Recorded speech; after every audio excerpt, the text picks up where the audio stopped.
दृश्य बघू शकतोय। काही ठिकाणी रुळांवर पाणी साचलेलं आहे तर अनेक ठिकाणी रस्त्यांना नद्यांचं स्वरूप प्राप्त झालेलं आहे। पुढच्या 24 तासांमध्ये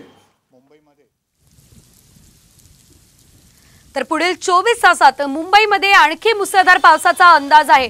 खरं तर 2 दिवसांपासून मुंबईसह उपनगरांमध्ये जोरदार पावसाने हजेरी लावलेली आहे आणि त्याशिवाय आपण जर बघितलं तर आणखी काही काळ असाच जोरदार पाऊस मुंबईमध्ये होणार हा अंदाज आहे।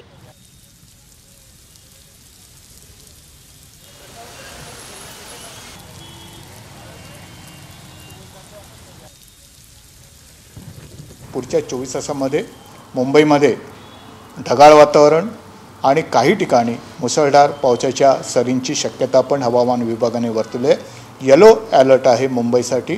त्यामुळे मुंबईकरांनी पुढच्या 24 तासांमध्ये या बाबतीमध्ये हवामान विभागाच्या नोंदी ज्या येतात आणि निरीक्षणे जे येतात, पूर्वानुमान जे आहे त्याची दखल घ्यावी आणि आपली काळजी घ्यावी।